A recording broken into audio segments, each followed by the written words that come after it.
Okay, so welcome to our latest COVID-19 webcast. This afternoon, we're delighted to have Gary Lewis, who's the Chief Executive of Travel Network Group, parent of World Choice and the Travel Trust Association. Thank you for joining us today, Gary. I'm sure you're extremely busy. It's a very stressful time, so we appreciate your time this afternoon. It's about a month ago since we met last time face-to-face. That's Travel Weekly's last business breakfast we were able to run. And I think that must be the longest month in the history of months. You know, what has it been like for you personally since then? Because so much has happened.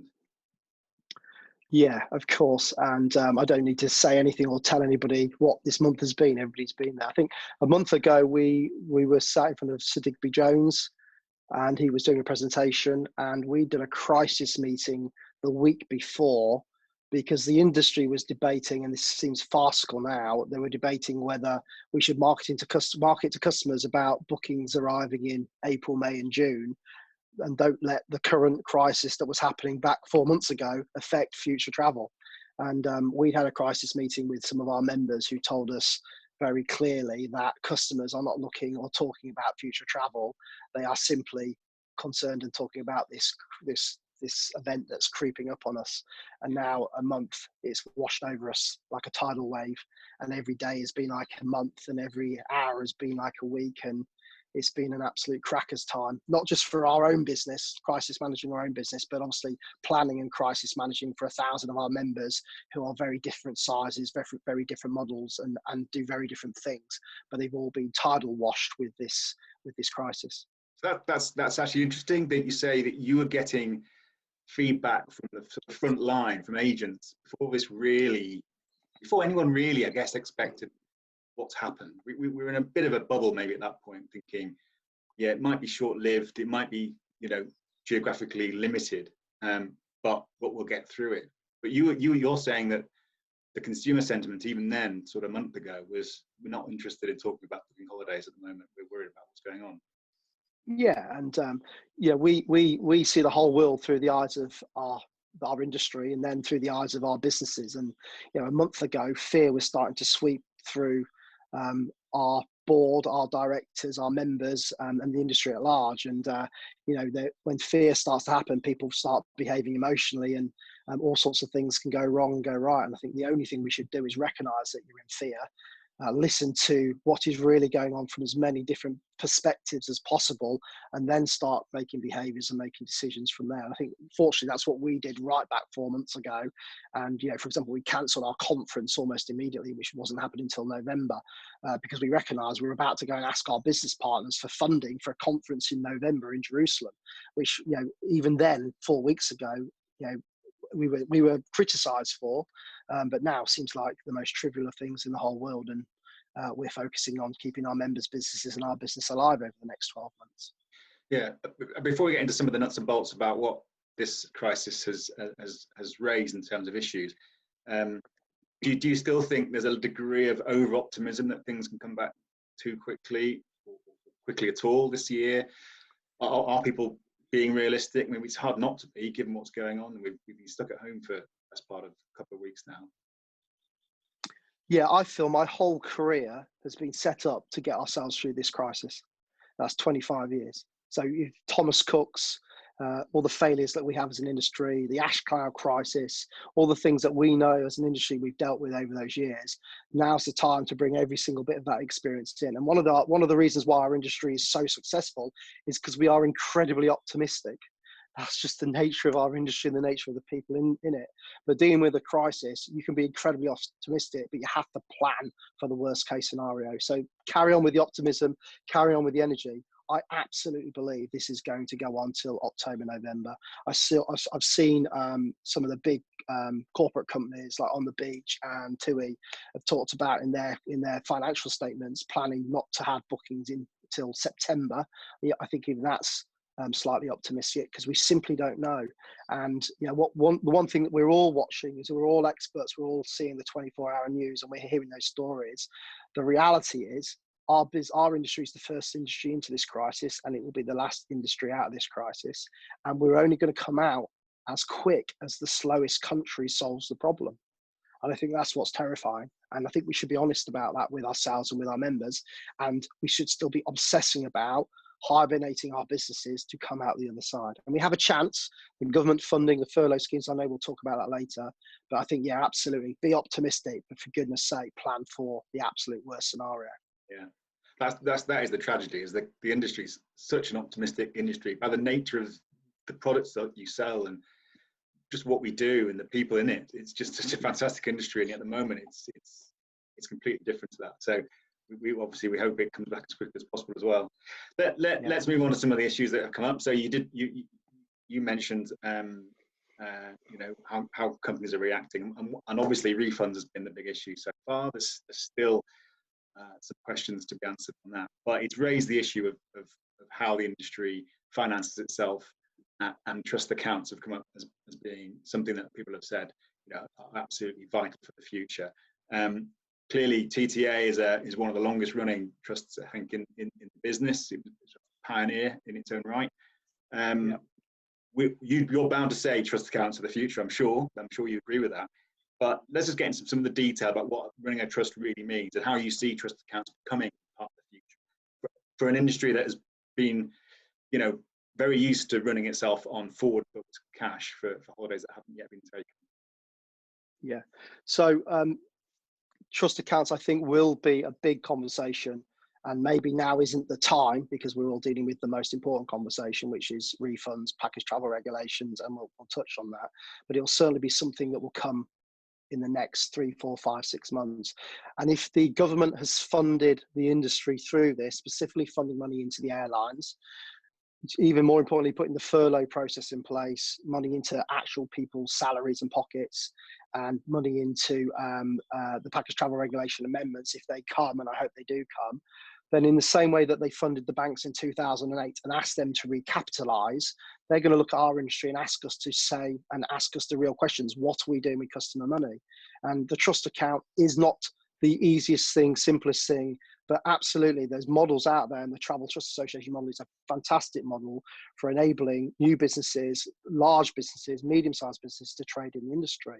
And we've got some of the biggest businesses, Trailfinders, Teletext Holidays, that are Travel Trust Association members. And yet we've also got 70% of all new travel businesses into the market come through the TTA model, through the trust account model. Now that trust account model has flexibility in it because of the way we blend insurance products and supplier failure insurances, and that whole model has been brutally tested through this, and it's stacking up and standing up. But we also have members through the Travel Network Group who are not trust accounts. World Choice members are ABTA members, and obviously we've got World Choice members who are ATOL members as well as our TTA members are ATOL members. So we're seeing the whole scale across the Travel Network Group, and specifically the Travel Trust Association. The trust account model works because you're specifically looking after trust money, client money, and it's held in a particular way and it's not risked. The implication of that obviously comes down to the relationships with your suppliers and your business partners. Even in the trust models, we release money early to ATOL holders because the money is then financially protected by the CA and the ATOL license. So that pipeline money is still released from trust accounts onward to the ATOL holder because it's then financially protected by the ATOL license. And therefore the challenge, even for the trust account model, is still there, where you're releasing money to ATOL holders, and the ATOL holders will be compliant for what the CA are going to do in the event of their financial failure. The most important conversation right now is actually trust accounts, ABTA, bond, APCs. They're not the most important conversations, but they are conversations we're going to have, and it's going to be more important. The most important conversation is the package travel regulation and the amendment.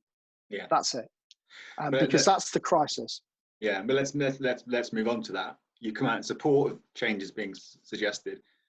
Are you fully supportive of everything that's been suggested, or are there areas which you're not confident?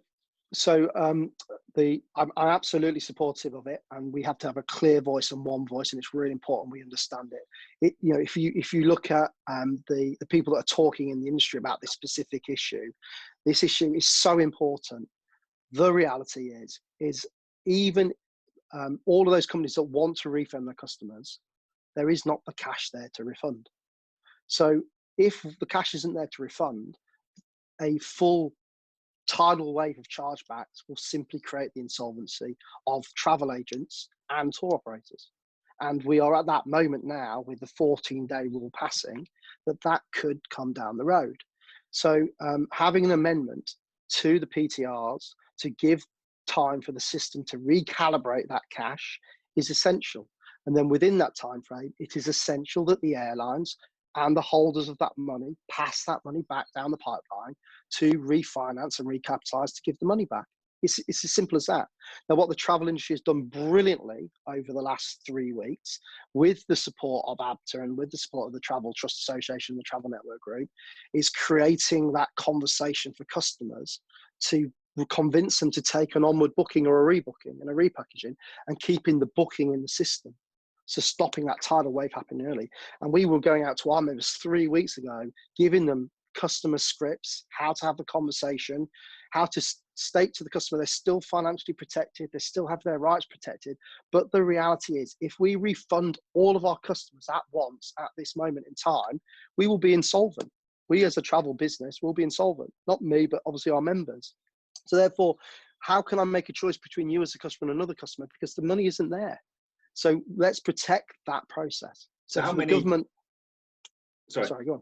Yeah, you said you're having that conversation with customers, and presumably it's a difficult one because you're convincing them when they may have their own money worries now, to forego some liquidity themselves, because they've got it tied up in a booking. They don't know if they're going to have it yet.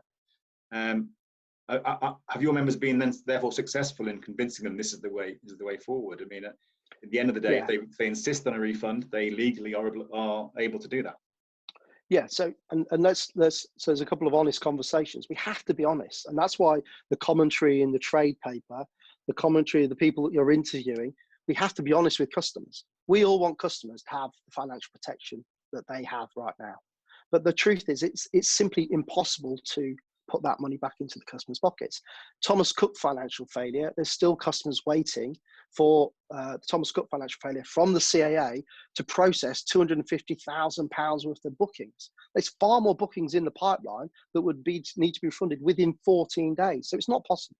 Yeah. So our members are having those really tough conversations with customers, and they're having those tough conversations, but they're being honest. But they have been very successful where they have that trusted relationship with customers, and they're being flatly honest. And the honest conversation is, I want to refund you, but the money's not there. Yeah. You're going to have to wait 2, 3, 4 months to get that money. If you sue me and I go out of business, you're going to have to wait 10, 11, 12 months. If you take me to the small claims court, you're not going to get to court until November. So let's be practical. When the politicians are talking about a war against this virus, the normal rules have stopped. We need help to get through this process. Alistair Rowland was telling us this week, he feels that now the major airlines, talking about EasyJet, possibly TUI, maybe Virgin, seem to be coming to some sort of refinancing, whatever that means for each of them. Part of the agreement there will be that they must then start to pay back those consumers, because that's kind of where it starts there. I mean, a lot of the money that's been paid out of trusts will have gone to airlines, because that's, particularly with the low cost, you've got to pay them immediately. So there may be a sign that they can unblock this stream of money. Are you hopeful for that? I'm hopeful, but if you're a CEO of EasyJet and you're a CEO of those big airlines, cash is absolutely bleeding out of them. Are they going to worry about the tour operators, and are they going to worry about this pipeline that some ways supports them and some ways competes against them? I think you will absolutely need public pressure and government pressure to bring the airlines to support that conversation, and that and how they influence that. IATA are an incredibly powerful organisation. They've got their lobbying campaign far better than we have in having those conversations with government. I think we are doing very well at this moment in time, but I think we're slow to get to it as an industry. I think we're probably 3 weeks behind where we should be. And if you look at the impact that governments have decided in Germany and other countries, what they've already done to amend their equivalent of the PTRs, I think we're behind the drag curve as an industry. I think ABTA have done some exceptional things right now to get the stats and the figures and the proof of the evidence to government. But I think there's some conversations to be had, not now, but later on, about the process and how we're represented and how we have those conversations and how we have joined up conversations saying the right thing quickly enough to protect the industry pipeline. Because the airlines are brilliant at it. Yeah, we've not done it. that point was made the other day on one we did with Chris Foti made that point from White Hart Associates. You know, that the airlines and IATA brilliant at lobbying, get their way, but also they're seen by government as being essential to the infrastructure of the country. They connect people, they provide cargo routes as well as passenger routes, and therefore, you know, they get the ear of government. And what's missing there is that the government doesn't realise there's an ecosystem here as well. There's a long tail of companies that do rely, even if they don't work in close partnership with the airlines, they're still part of the ecosystem. And maybe that's where we lose not speaking with one voice. I mean, this has been said for many, many years. I've been in travel for 15, I think, and we've always said we don't speak with one voice. This proves it, I suppose. Is there any way you think this might change things, and the airlines themselves might start to help, you know, its ecosystem to survive? Yeah, I think. Listen, through a crisis, things change, and things change very, very quickly. It is clear that ABTA have an absolute pivotal role in representing the industry and speaking to government, but they have to make sure that they're doing it in a way that brings everybody on board and gets our commitment and support to that. And some of the very basics around evidence-based facts into a continued government conversation and putting our position and explaining why we're bringing alternatives and choice to customers outside of the airlines is essential. And that's not done in a crisis. That's done over a year, 2 years, and 5 years. And the worry is, and I don't think it's a time for analysis now, I think it's a time for analysis afterwards, because I think ABTA need our support right now to have this conversation around amending these PTRs, and that's what we should be focusing on. And Chris Foti's absolutely right in his analysis, and he genuinely is when it comes to regulation and numbers and figures and what conversations should be had, and he's got a very good point. But now's the time to be absolutely behind getting this amendment in place. And there are companies out there that are going to benefit during, before, after, depending which way the crisis comes. The best capitalized, those with big trust accounts, those with a trust account model, absolutely are set up better to come through this process. And that will be an agenda item coming through it when we have to answer to government as an industry about what we're doing to get our act in order for that process. But right now, we all need the ability to get the pipeline recalibrated. Yeah, just I mean, on timing on this, it's already gone past the 14 days since we were sort of put into lockdown. So how, I mean, can this happen quickly enough? What timescale are we needing to see? So the success of the conversations our members have had with their customers has push this challenge slightly down the road, because they've moved a lot of customers to rebook. They've had those conversations with customers, which has stopped the huge challenge of a tidal wave of chargebacks and refunds coming. But the conversations are getting harder and angrier, and it's really hard to have a conversation with a customer when you're telling them to pay their balance to travel in September, and the customer doesn't believe that they're going to be going in September. That's impossible. So then you're saying to a customer, but if you don't pay your balance, it's going to be a cancellation charge and loss of deposit. Well, that's not being honest and not being fair. And therefore, to have that conversation to say, look, do this, but you'll get your money back, and we won't send it anywhere. You know, it's some really difficult conversations our members are having to have. But specifically, the challenge is going to come when the chargebacks start happening. Now, we know that American Express have said 30 days rather than 14 days.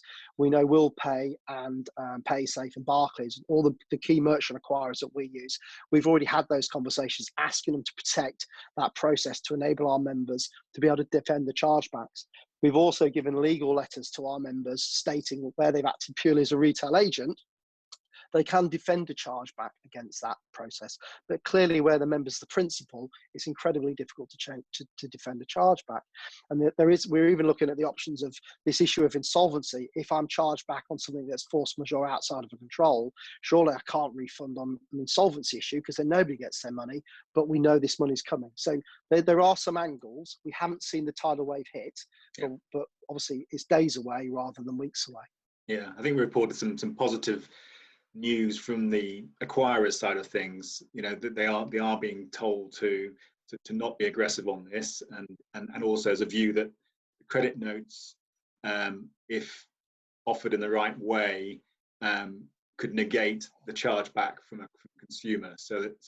But you do need that force of law behind the credit notes. This is what you're calling for.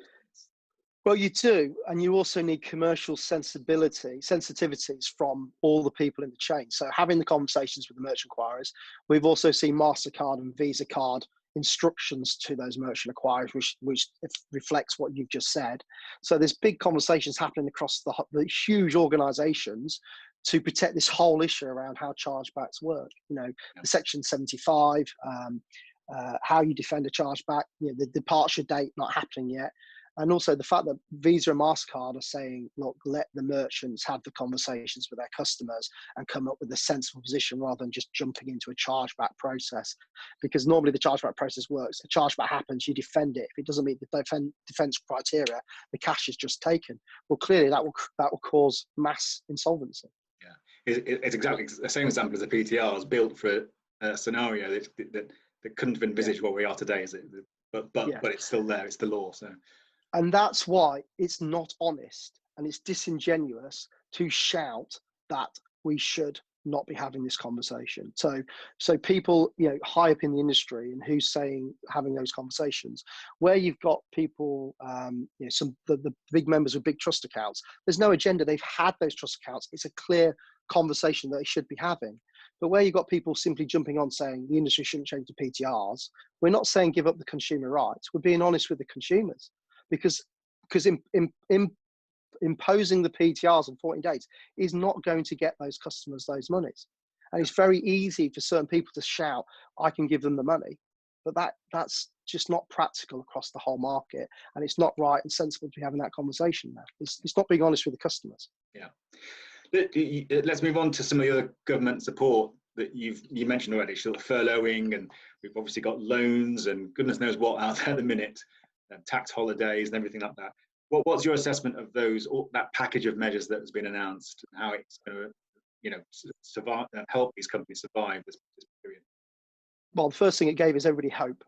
So that actually that we were getting actual people with incredible power in government that are making decisions that are going to get cash into the hands of real directors and businesses to support their teams and their staff through unprecedented times. So the government loan scheme is helping medium and large businesses. The grants were starting to come in this week. So real cash is coming into members' businesses. And then the furlough process was a moment of genius for everybody, because it meant that you could simply put your business into hibernation in a way that allowed you to come out the other side. And that is fundamental to getting us through this crisis. What we have absolutely obsessed about with the conversations we're having with our members is making sure that not only are they getting access to a huge amount of information, but they're getting it consistent. They know where to go to get it. They're getting the support on how to fill those applications in. They're getting a real checklist of how they're prioritizing their everyday actions and behaviors to make sure that they're going to work on the most important thing that moment to get them through the next thing, to get them through the next thing, to get them through the next thing. And by us going through that whole crisis planning 3 weeks ago, meant that we were the first to go into redundancy furlough process, the first to go into government funding, the first to make sure that we're getting access to the grants, that we can take that to all of our members, and we're seeing real benefit. The bigger members with bigger businesses and bigger teams can do that themselves, but they still get focused and thought and bounce those ideas off us. But if you're, a little 1-2 person business in wherever, it's hard to, with so much information coming in, so much fear going on. We've obsessed about making sure that we're getting that information to them and physically supporting them in that process. And we're seeing real success. Right now, the robustness of the travel industry has been remarkable, because 4 weeks ago, before any of the government support, I was predicting that we could be 50-60% down as an industry with businesses, not just trade. Businesses were 100% down on trade, but in businesses. Right now, I've had 12 members close out of 1,000. That's incredible. Incredible. And those 12, did they take that decision because things were already tough and it was just not really worth going on? Good businesses should survive.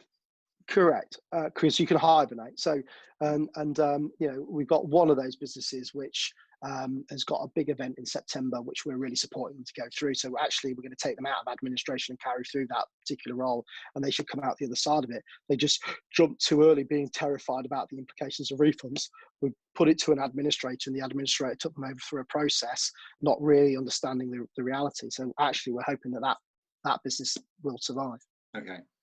Did some members jump too early? Because we've heard of some examples of redundancies being announced, and then the furlough scheme came in, and then you can go retrospectively come back and go, actually, we'll furlough you instead. So did you have a number of people doing that? No business jumped too early. If you were doing that before the furlough came in, you were absolutely the right thing. We did that before the furlough came in. Yeah. And then when the furlough came in 4 days later, we had a little bit more work to bring everybody back on furlough. But if you weren't doing it back then, fabulous. But if you weren't thinking about it then, you weren't understanding the seriousness of the scenario. Yeah. So no, those are businesses that jumped first and did it first and were really tough to do that. I think we're doing the right thing. And one of the reasons we did that absolutely is we wanted to show that to our members. They had to be thinking about that back then. How are the businesses in your group coping with the furlough scheme in the sense that as you've set out, there's a hell of a lot of work going on because of so many refunds and rescheduling of holidays, and yet if you're on furlough you can't be doing that work for somebody. So how have your members balanced that between putting people to one side but having enough staff on hand to carry on the work that needs to be done? Well, there's no balance. Let's be clear. The people who are remaining are working 200%. They're working 7 days a week, and they're absolutely breaking point. Those that are on furlough are doing a brilliant job by being on furlough and not being allowed to work, which is clearly what's happening. But the reality is there's more work going on, not booking holidays, dealing with the administration, the cancelling, the rebooking, and having those really brutal, tough conversations with the customers that are shouting and screaming. And there's not many of them, but there's always going to be some. And then having that onward conversation and dealing with the amendments that come along. So we had Jet 2 and TUI amendments this week, telling us what happened with the change in the FSO advice on Sunday, which just brings more and more and more administration work. So we got some massive members with lots of different business models, but those members have also felt the same pain. They're having to cut massively through the furlough process and then keep a core team to deal with all these massive issues. And we've had to do the same with our own shops and with our home working business. And of course, we're advising members on what and hearing from members what they've done to their business. But they've all done it. That's what's brilliant. They're all massively down that road of making those big decisions and just getting on with it. Yeah. What about the loans scheme that the government announced? There was a few concerns about banks still wanting people to put up personal collateral. These aren't going to be free, maybe for the first 12 months, but then afterwards not so. And I think the government even stepped in and said, look, make these available for small and medium-sized businesses, because it sounded like they were making it hard work. You're probably helping members go through that process as well. How are you seeing that for your members? Yeah, so we've seen a lot of that, and we've helped a lot of members do it, and we are seeing members getting through credit, through approval, getting the paperwork done, and getting that back in. We're hearing of money starting to land this week and next week around that process. We know it's taken about 3, 4, 5 weeks through the process to get the money in. There was, again, it's about speed of action. The government made a very quick decision, which threw the banks into utter chaos. And the members, the businesses that have been successful getting that money through are the businesses that had the really strong relationships already with the banks, who could therefore have direct conversation, understand fundamentally what was going on in the bank to be able to put themselves on that process. If you were contacting that bank for the first time to try and get this on board, you're one of 135,000 applications. So what we've seen is the businesses that have already had those relationships are the ones that have got there quicker. And it's a reminder to us all about the most important things we do within business is keeping those relationships and having that contact. Fortunately, we do that obviously with all the banks as the Travel Network Group, because we have all of those members going on. So we've been able to support that through the key banks. Yeah. Barclays were the first bank to deliver. RBS, I know, are going through that process. And we've been supporting the members through the process. And what about other support then? Are the members, like high street members, are they getting rates relief? All of that. Where they can get help? That's all coming through, is it? They're all helping. It's all coming through. Yeah. The rates relief, the grants have started to land. So we've 10 grants of between £10,000 and £25,000. I mean, that's, if you're a small one-shop business, that's a lifeline, because what that allows you to do is hibernate everything else through the furlough scheme, have enough cash there to get you through that little struggle of the little things you need to keep ticking over. Nobody's spending any money anywhere. So it's, it is absolutely lifeline. I think that those investments and those decisions from government 3-4 weeks ago is what's sustaining the robustness of the industry. But that's why the PTR decision is so essential, because they put all this structure in place that's going to get us through the other side of this and allow people to hibernate their business, is the term we keep using, but not if the PTRs don't amend. Yeah, I mean, that'd be crazy, wouldn't it? You do all this work helping people survive for a few weeks, months, Yeah, only for them to correct. be collapsed by another part of the business. Correct. And that's why, as an industry, we need to be listening to the people without an agenda who's having this conversation, because that's the most important thing that we should be focused on as an industry, to get together and support. And another issue that's going to be big is, the risk profile of travel. People are going to be wanting to find insurance for their businesses going forward. They're going to have to be renewing atolls in September. Alistair, again from ABTA, was saying yesterday the commercial insurance market for insuring yourself against an airline or an agent collapse doesn't exist at the moment. It needs to come back. So what's your assessment about what's going to happen in that sector, in that really vital sector that kind of underpins what the travel industry does? Well, I think that's one of the reasons why there's going to be a huge conversation about how financial protection works. Because at the moment, there's a whole blend. There's the bond market, there's the APC proposition. We know there's no money in the Air Travel Trust Fund. It all got spent on Thomas Cook. There's still the impacts and implications of Thomas Cook, and also for ABTA, the implications of the super brake failure, which we still haven't resolved from super brake. But that got taken over by Thomas Cook, and quite rightly, it's been taken over by this. The insurance will supply failing insurance, disruption cover, the insurances that protect the central payment systems that are across the whole market. Yeah, there's some massive challenges going on there, and covers either being pulled or the capacities have been reduced, and they will all be under massive review going forward. There will be some policies and products that don't come back, I believe. But I think there will be enough in this market, if the demand comes back for next year, that there will be a market that will come back up again and support those products because they've worked. And there's been some significant premiums paid over the last 20, 25 years. So I think, proof's in the pudding of what's going to come back. It's going to be massively challenged in the next 2 or 3 months. But the reality is there's going to be very few bookings in the next 2 or 3 months. So it's not really going to have a big impact. But how we succeed off the back of this, they're the big conversations that are going to be had. We're getting through towards the end of our time, so I just want to finish really talking about the people in the industry. You touched on it a little bit about how much pressure the ones who are still working are under, but people and teams and the impact it's having on our sector. Just a few thoughts about how this sector may come out of this in terms of the people that are working in it, and how they're going to survive and keep their morale going really through what will be a difficult period. Yeah, and we're seeing it now with the Zoom calls, the Microsoft Team calls. How people are still reaching out. Human behaviour is not fundamentally going to change off the back of COVID-19. It's going to make us even more the way that we are, positive, wanting to engage, wanting to go on holiday, wanting to travel, all those things. I think there is a real responsibility for us all that are working still to remember that those who are on furlough are still having a really tough time, and keeping engaged with those teams and making sure they feel part of this journey, part of the success of coming out the other side, will be one of the things that unites those businesses going forward. So I think the businesses that do that well and do that sensibly were normally the businesses that were doing that well and doing that sensibly before this happened. But I think that will come back just because of the nature of the positivity of the people in the industry. I think, it absolutely will do. Yeah. We as an industry have seen some hugely tough times, more than any other industry. We saw the swell of support for the Thomas Cook employees when Thomas Cook happened, but there is some real big honest conversations that we absolutely have to have.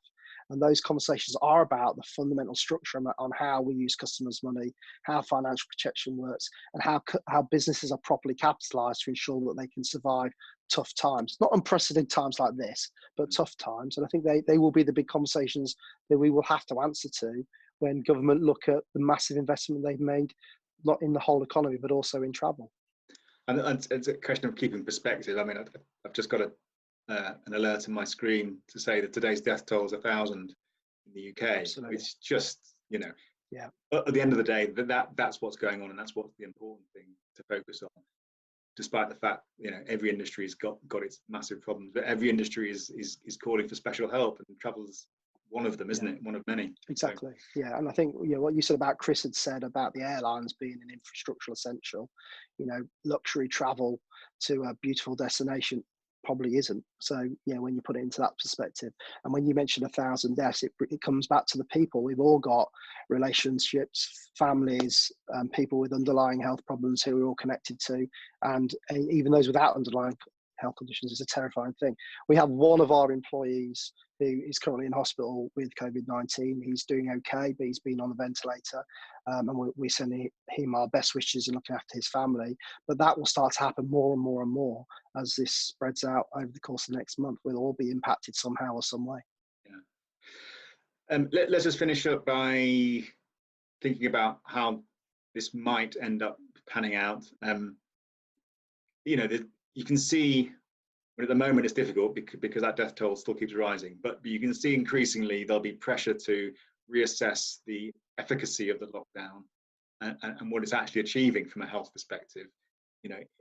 Obviously we need to keep the health service capable of coping with the numbers, but there will come a time when there will be a proper assessment of what we're actually doing to address this. Do you see that? What do you see as being the kind of the key to unlocking the lockdown at some point? Do you think it will come sooner than we think?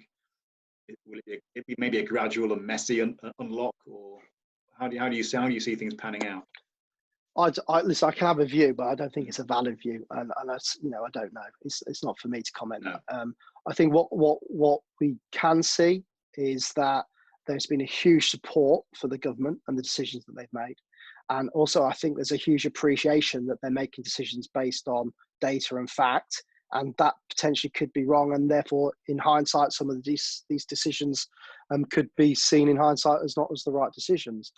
But I think also, there's an onus on us in a crisis, and we are clearly in a world crisis, to give them a little bit of slack on that. And yes, they should be held to account, and yes, they should be challenged, but there's also got to be some awareness that they're trying to make the right decisions for the right decisions. And from what I've seen, they are getting to that, and they should be supported for that. Yeah. I mean, obviously, they're relying a lot on science, and maybe there's an answer in the science somewhere that will come Let's along. hope so. We've got to be optimistic that there's a breakthrough in terms of the science of this, and there's a cure or a vaccine. Yeah. I mean, the thing that keeps making me reflect on it is people's behaviour. And, I've been out for a run. I'm sure you've all been out to do exercise, and it's an odd thing when you go past somebody and you say hi, but you're keeping your social distance. Yeah. It's a massively odd thing when you do that with people you love and care about, and that's when you're doing it with people. I went into the office yesterday to get a document that I needed to get, and we have 2 people visiting the office. And when you go in to see people that you care about and you're social distancing, that's an incredibly bizarre thing rather than just seeing random people in the street. Yeah. Until we can get to a point where people feel safe and secure, it doesn't matter what the government do, people's behaviours are going to be slow to come back to what they were doing previously. But the other thing is that maybe good for many of your members is there's clearly going to be a sort of return to, I think, to localism. We've set up a WhatsApp group for our street, and everyone's in it, and everyone's engaging in it in ways that we never did before. Even neighbours who didn't really engage with people are suddenly on this, and we're swapping ideas, for where to buy things from, how the shops are doing, and all that stuff.